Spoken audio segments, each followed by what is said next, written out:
For Tuesday, October 11th, 2005, you're watching Channel 11 News.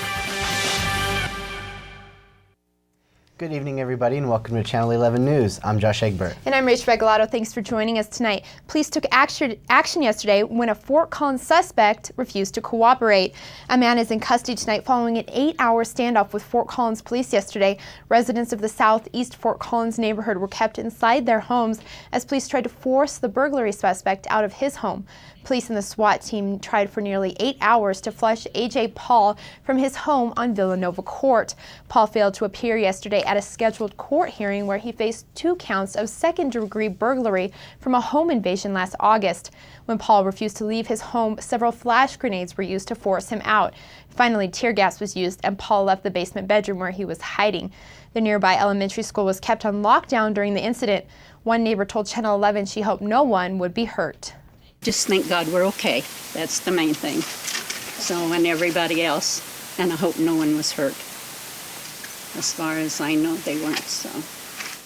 Police expect yesterday's standoff to cost taxpayers close to $9,000 in overtime and fuel costs. The U.S. Health and Human Services Secretary says the likelihood of a worldwide bird flu pandemic is very high.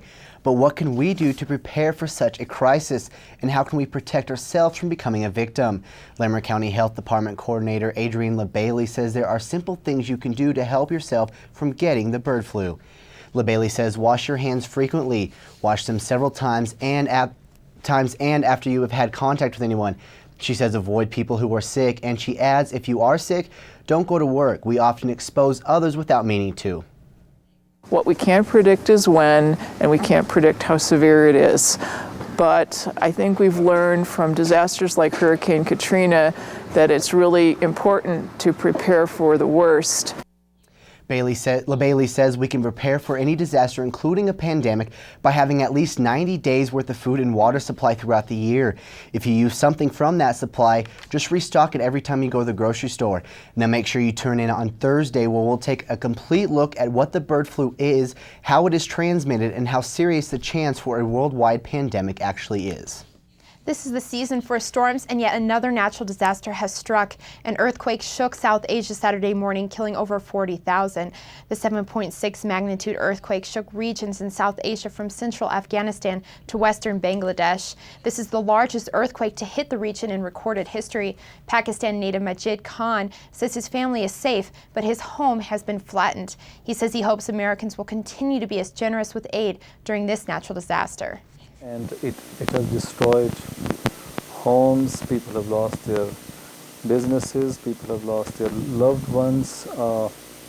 As I watch news, I see bodies all over the places. People don't even have the white cloth to put on the bodies. Aftershocks continue to rock the region, with 22 in a matter of 24 hours. The United Nations made an appeal to its members today to aid earthquake survivors. President Bush is responding with American helicopters and $50 million in emergency funds. Well, the path to healing has been discovered. Larimer County opened a new grief counseling center earlier today, and Channel 11 was there to see how this center will lead you down the path to healing. Smiles and cheers fill the air today as the Larimer County Hospice opens its doors to a new grief counseling center. We really want to try and have people feel welcome to this new building. The design of it has been a big piece of really making it warm and welcoming so that everyone in the community can feel this is a place for them to come and a place where they can get help and they can get resources. Pathways hopes to help anyone that has dealt with the loss of a loved one. When people grieve, everyone does it in a different way. There is no one right way to do it, and there's no one set way to do it. Some of Pathways' services include a library stacked with books on dealing with grief, multiple grieving rooms, support groups, and even a children's room filled with toys and books to help the young and young at heart deal with a loss. Isn't doom and gloom here. This is can be healing and joy as well. Whether you're inside playing with figurines or outside walking in the sculpture gardens, Pathways wants you to know that you have a place to go. Helena Bledsoe, Channel 11 News. Now, if you would like to find out more about Pathways and its services, visit www.hlchospice.org.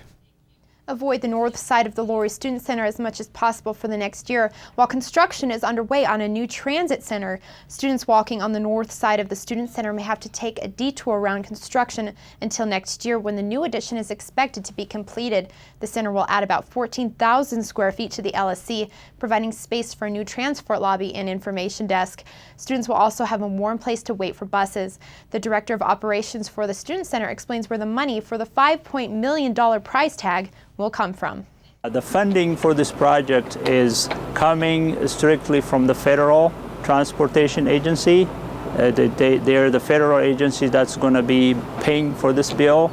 It cost $5.8 million, and no student fee is going to be used for this. So I want our students to know that there's no concern there, and it's being financed by the federal government. Unfortunately, the new transportation center could cause even more parking problems for students. We will have more on that story next week. An opportunity for education on the plaza today as students from the gay, lesbian, bisexual, and transgender organizations celebrated the National Coming Out Day. Members of the group took the time to share their stories of coming out in hopes of helping others in the same situation. Like being gay, lesbian, bisexual, transgendered, it's something of CSU that should be seen. And so for National Coming Out Day, that's kind of like the purpose, is to be seen and basically be accounted for. Students stopping by the GLBT booth got lots of info on places to go for support on campus. Now, if you missed the booth, visit the university website for student organizations at colostate.edu/studentorgs.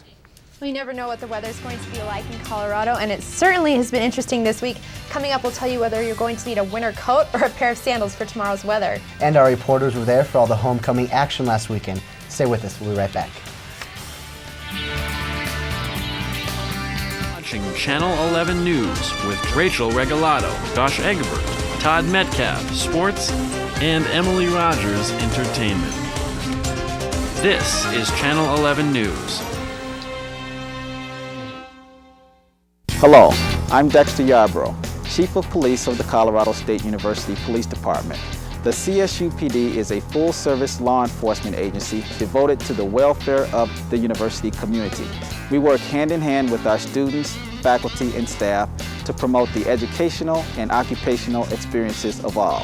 For further information, feel free to contact us at 491-6425. And also, we're located here on campus in Green Hall. Thank you.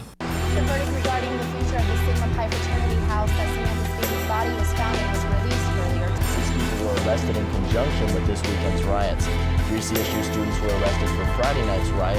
This week, wildfires ravaged Larimer County. Blaze caused firefighters to work around the clock and residents to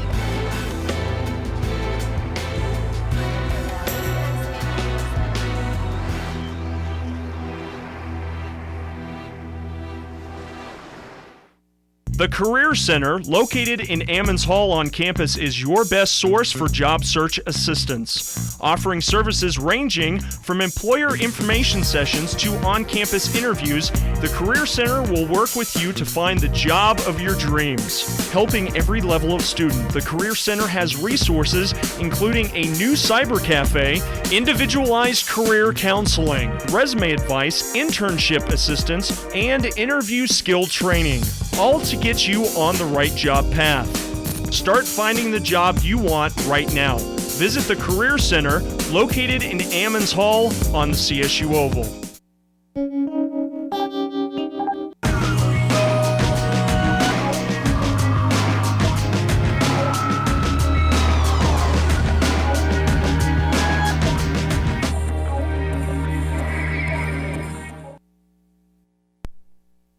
Even though the snow missed Larimer County this weekend, the moisture didn't fail to find us, and farmers are thrilled. We just got under 2 inches of rain in the past 3 days. Now rain is on its way out, and you can expect a high of only about 56 degrees tomorrow. Now be careful when you're out and about early. Fort Collins could have some patchy fog in the morning, burning off around 9. Things will continue to warm throughout the week with a high around 66 for Thursday and temperatures in the mid to upper 60s for your weekend. The Fort Collins community and Ram fans everywhere came together this weekend to celebrate homecoming and some CSU traditions that began as far back as 1870. Reporter Erica Summers takes us there. Sounds of crackling flames, car engines, and lots of cheering went on this weekend. CSU students and community members alike participate in Homecoming Weekend. It's the annual homecoming festivities, a bonfire at 8:30, lighting of the A about 9:15-ish, and then fireworks immediately after that. The busy weekend started last Thursday with the bonfire. The fire's flames reached over 30 feet high.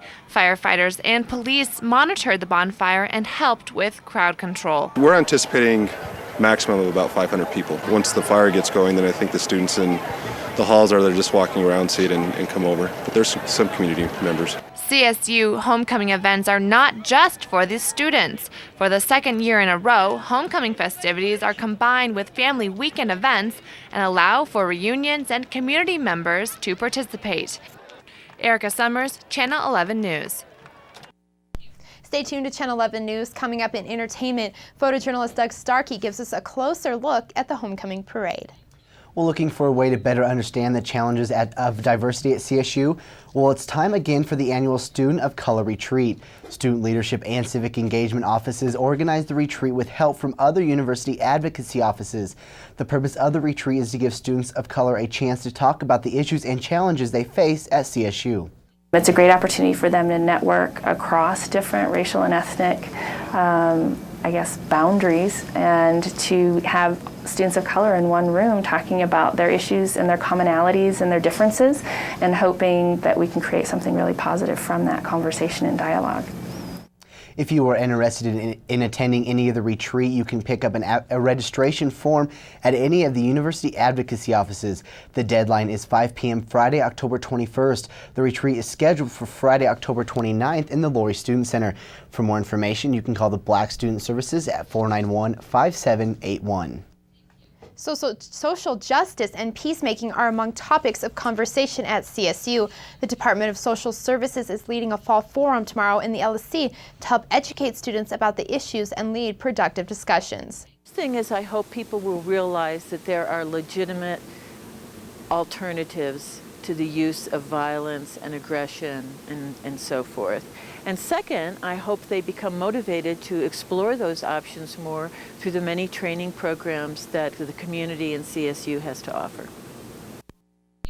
To take part in the forum, join the Department of Social Services in the Cherokee Park Room tomorrow evening from 1 to 5. Refreshments will be served afterward. Organizers are expecting a positive turnout. Well, Erin Scarter, the managing editor at the Collegian, has a sneak peek at what's going to be in this week's paper. Erin? Hi, Josh. Make sure to pick up a copy of this week's Collegian for an in-depth look into the service learning component, which requires students to complete 10 to 20 hours of community service as a part of their courses. Also, is there a problem with porn being downloaded on library computers? Find out how it got there and what the university is doing about it. All these stories and more in the world of sports in this week's Collegian. All right, thanks, Erin.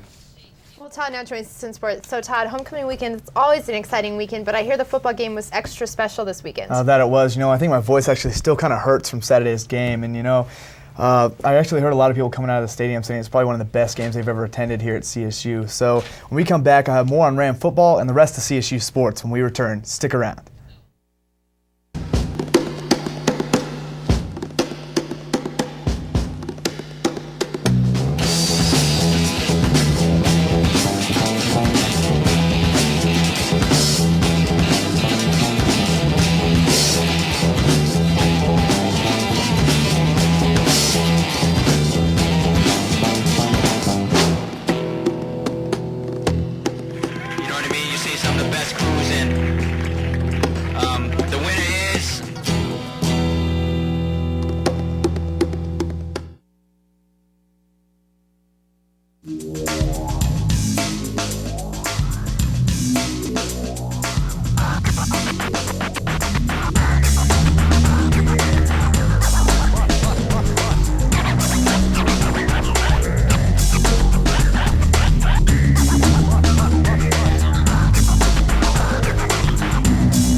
Classifieds. How may I help you?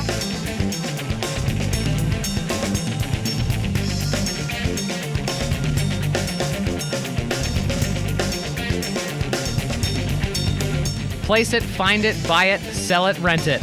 All this and more with the Rocky Mountain Collegian Classifieds, as low as $4.50 a day. Call 491-1686, 491-1686. Tune in tomorrow night for Full Court Press as we analyze what happened and why with your sports at the top of the hour. Then, at the half hour, catch BYV Live for your favorite local bands live in concert. Tomorrow night on your student-run Channel 11, weeknights 8 to midnight. Mountain West Conference champs, baby. Crowd played a huge factor. They do a lot more than they know.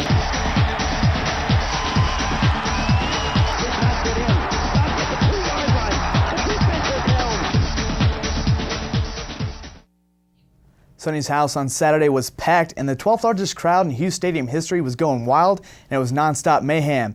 So without further ado, let's take a look at the game. Champs make the best of it every play being smart. 1, 2, 3. Let's go. In the first half, it was all Utah, starting in the first quarter with a 14-play, 60-yard scoring drive, leaving the score at 7-0 after this fake field goal running around to the right for the touchdown.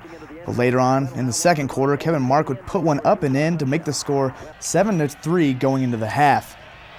Now on to third quarter, Utah opens things up with a long pass to Hernandez, who will receive it all the way down to the Ram 20.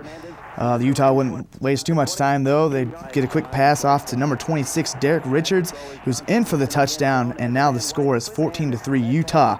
But the Rams would answer with a Matt Bart's touchdown, who would score to get the team rolling, and with a little help from Travis Garcia, the strong safety, he'd get an interception to give the Rams the ball back, and they'd once again score. Then midway through the fourth, it was Kyle Bell, and he knows what to do with it as he gets the handoff and he takes it around to the left. He's not even going to get touched. He'll take it down the 20, the 10, the 5, and he'll dive on in for the touchdown. So fast forwarding now to the goal line stand. The score is 21-17. The game is on the line, and it's Utah up the middle, and he's stuffed. The Rams hold on to win, and at his weekly press conference on Saturday, head coach Sonny Lubick was still glowing with pride over the team's stand. You don't spend every day at practice working on goal line and that short yardage situation like that, but you work on it enough to let the players know what they have to do in order to be successful, and the players carried it out, but they were well coached, and then they stayed low and did what they had to do. Beck is their bread and butter. They got good receivers, big offensive linemen as usual. They're going to pad, but I get a feeling they're going to try to run the ball a little bit more. It was an amazing game played by the Rams, coming back from 11 points down to win. So be sure to tune in on Thursday night for a complete preview of the CSU BYU football game on Saturday.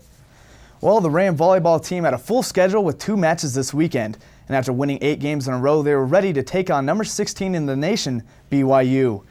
From the start of the match, it was all CSU from the first point of the game with this kill by Tanya Mokelke, and the team would run up the score well into the second half, but after having 5 errors in a row, it would end the Rams' chances in Game 1. BYU takes it 30-32.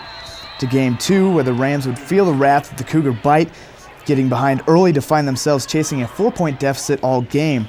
Rams lose the second straight game in a row. BYU wins by the same score the first, 30-32.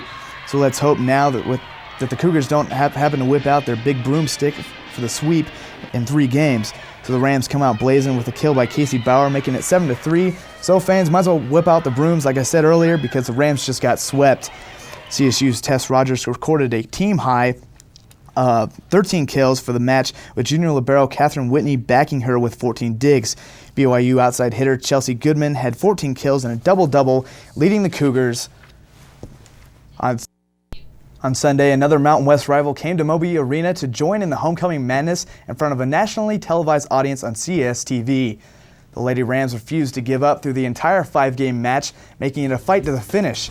Starting with our Ram team, Tess Rogers came to play with a season-high 21 kills and was backed up by middle blocker Dre Downs, who raised up for 11 blocks. On the Utah side, sophomore Emily Tone led her team with a career-high 12 blocks and 13 kills.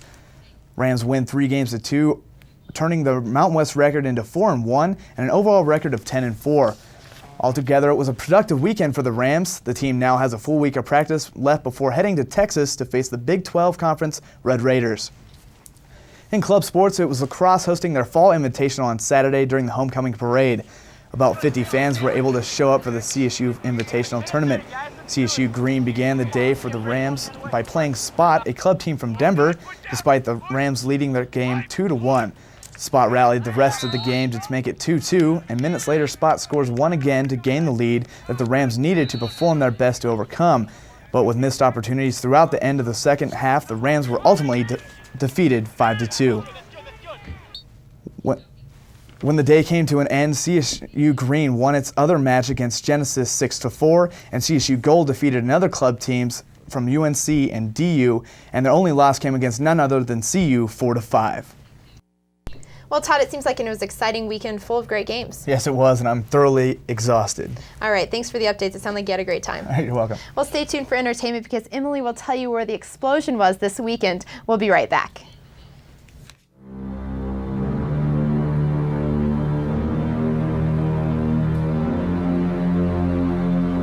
For all the highs, and the lows, for every victory from around the Mountain West and the rest of the NCAA. Your only source for CSU Ram sports. CTV Sports Fest.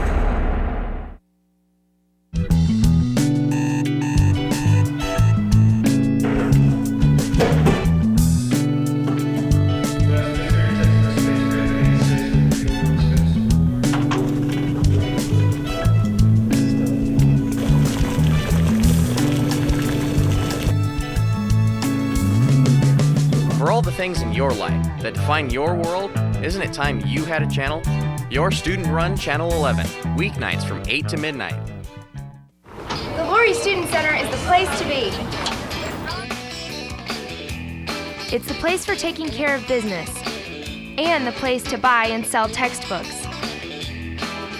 It's the place for staying connected, student organizations, leadership programs, and more, all right here. It's the place to eat.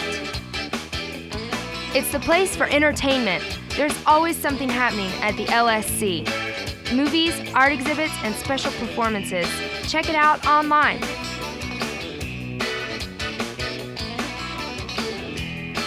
The Laurie Student Center is definitely the place to be.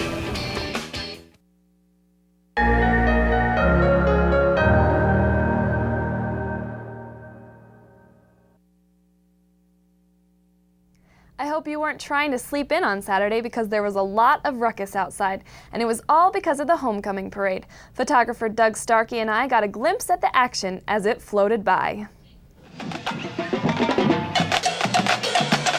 I think just seeing all everybody participate, all the schools get to be in it, and that's really great right now. Well, it's great atmosphere.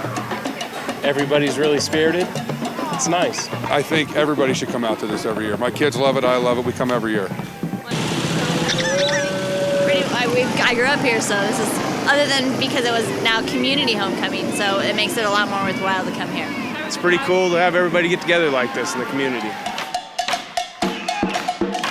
My brother is in the parade, so we came here to watch him and just to see the whole parade because we've been coming here for years and years.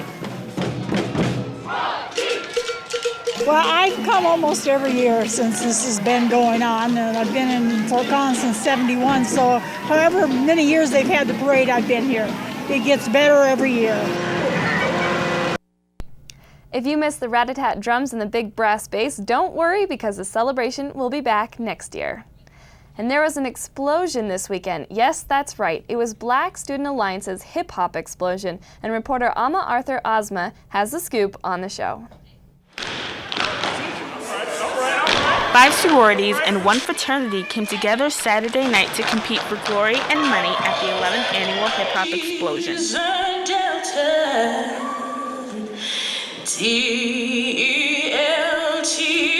Y'all ready? The show, which was held at the Lincoln Center, had a great new surprise from BET. Comedian Just Jay came to Fort Collins to host the show. Notice how I give you a different sexy look? Amidst the cheering, stepping, breaking, and yes, machete throwing, two groups of Greeks stomped to the top to take the $1,200 prize. Alpha, Kappa, Alpha.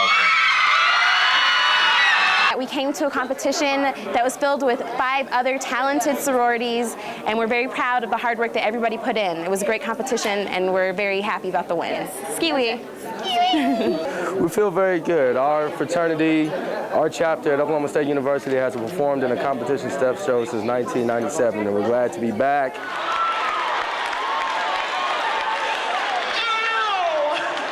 Although the night was a hit, one person felt gypped. I was angry because I didn't win. I practiced all night on my step, and I'm gonna do it. Y'all was voting for me. Ready? 5, 6. Keep trying, Jay. Keep Y'all trying. see why I should have won? I should have won, right? For Channel 11, this is Alma Arthur Ozma. Smooth, right? I could have did that booty dance. Well, there's a lot more where that came from. If you would like to see another great show, the Hip Hop Culture Club is holding their 2nd annual Higher Ground competition this Saturday. This amazing break dancing extravaganza is which local B-boys and B-girls compete for cash prizes. Be sure to get your free ticket at the LSC info desk before it's too late. And if dance isn't up your alley, there are lots more events coming up, including Origin Idol auditions that will give you a chance to sing your song and compete with other talented artists. Auditions will be held Saturday the 28th and November the 4th. Still not interested? Well, why not spend your time helping the community? This Friday kicks off the annual Cans Round the Oval event, where hundreds of students, faculty, and members of the Fort Collins community come together to support those in need.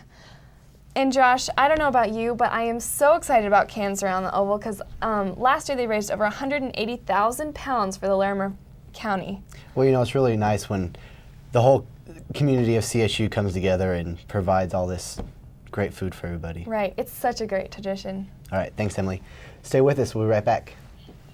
Campus service officers are the eyes and ears of the CSU Police Department. They provide safe walks to all students and are available 7 days a week. To request a safe walk, pick up an emergency phone on campus, call the Safe Walk line, or simply ask a CSO on duty. CSOs patrol and provide walks from Constitution to Matthew Street and Prospect to Mulberry Street. To be safely escorted to your destination, call 491-1155. Living well to me is balance. Stress-free.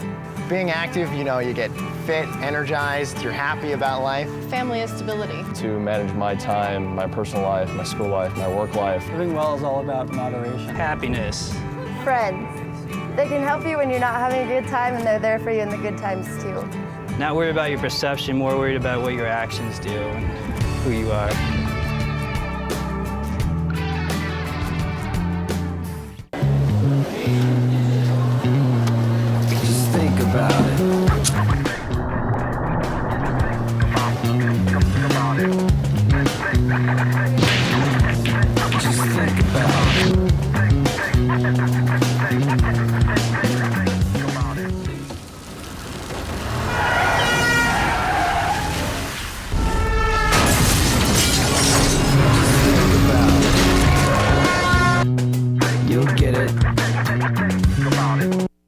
One radio, 24 hours a day, 7 days a week, zero commercials. Turn it up, turn it up. 90.5 KCSU. 90.5. This is your student-run radio. It is your student-run radio station. On your FM dial, run by students, for students. It's 90.5 KCSU. Tune in tomorrow night for Full Court Press as we analyze what happened and why with your sports at the top of the hour. Then, at the half hour, catch BYV Live for your favorite local bands live in concert. Tomorrow night on your student-run Channel 11, weeknights 8 to midnight.